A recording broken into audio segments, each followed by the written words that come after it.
outfit change. I'm not going to be doing these videos in sequence. I'm just going to be working on the vehicle when I can and when I have time and the motivation. It's all just got to line up, and I'll document it as best as I can along the way. I'll try not to do things without documenting. Little things I might do, but the major things I'll make sure everything's kind of informed in video sense.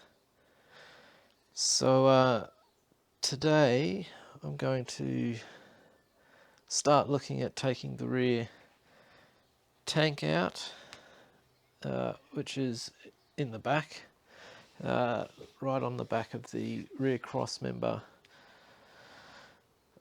There's a bit of rust there, and I'll be taking it out anyway, but seeing as I want to address the rust first and work on that, I want to get to the rear crossmember and have a really good inspection of that. And to do that, the tank needs to come out. I've never taken a tank out in one of these.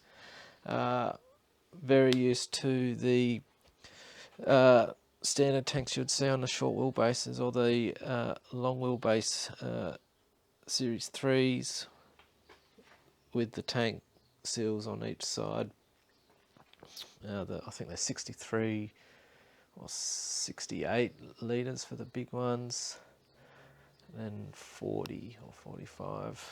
I'm not sure what that is in gallons, but this one is in the rear, and I actually don't know what the size of it is. So if you know what the size of it is, let us know in the comments. It's probably just as easy for me to go look it up and read it, but I don't know at this present time. So I've got to move this a bit forward because we need some space at the back, and kind of like being able to move the vehicle around via the engine, but I'm just going to do this by hand because it's just in the shed. I'll go find something to move it with. I could probably just use the wheel. The handbrake's off.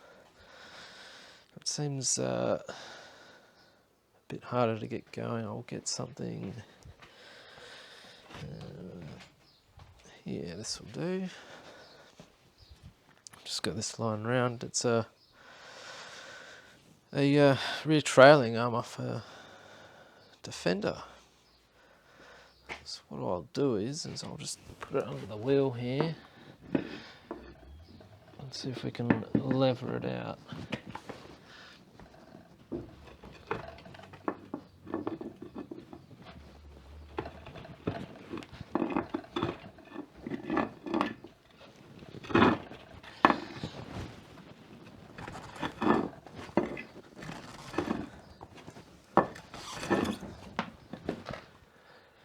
Working quite well. How much space we got?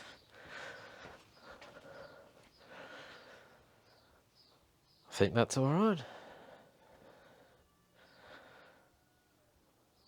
All right, we'll have a look under here and see what we got to deal with. It's rusty bolts, I reckon.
Series 2A project still going ahead. Just haven't done much work on it in 5 months. We've been busy filming and doing a lot of behind the scenes with like editing and kind of just producing kind of stuff.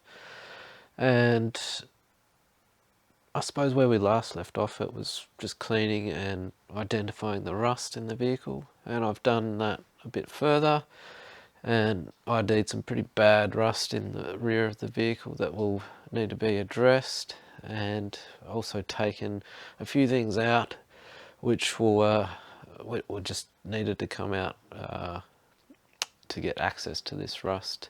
So we'll touch on that later on.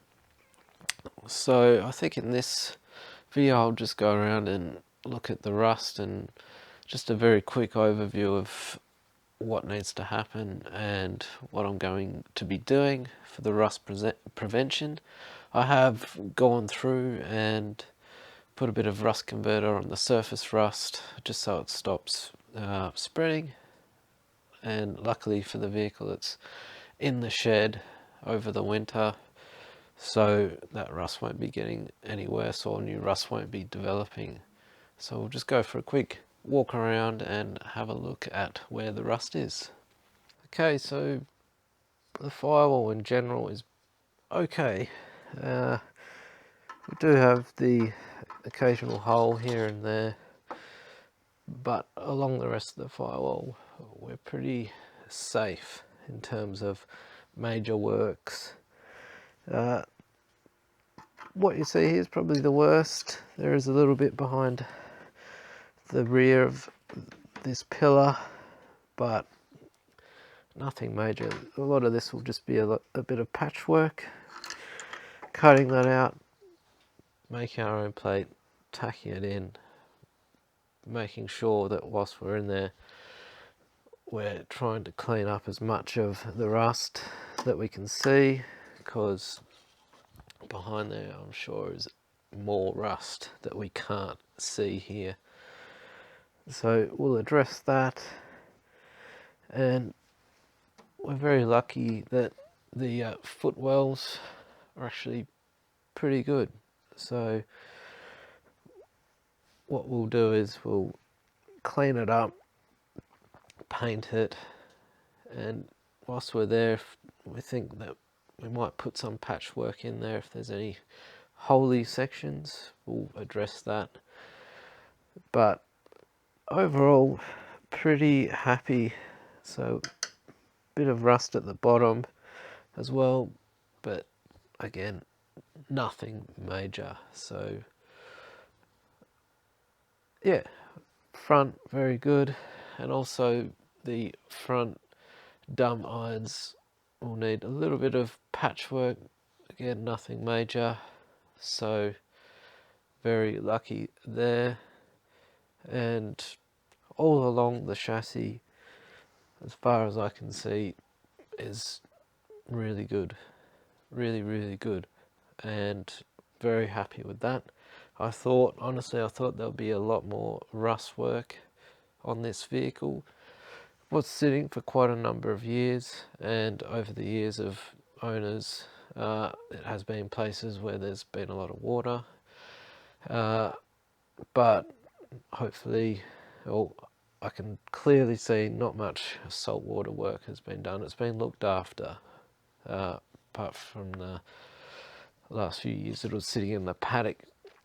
So I think it'll be a case of stripping it back quite a bit, and then a good lick of paint, and yes, we'll move to the rear of the vehicle now.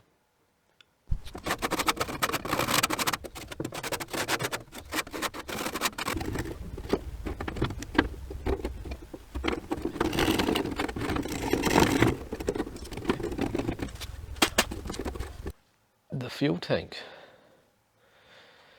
This one took me a while to get out. Just more so the time to actually have a crack at it, because I had a couple or 3 of them actually, bolts that wouldn't want to undo and were pretty hard to access. So this is at the front of the vehicle, this section, so facing this way, something like that.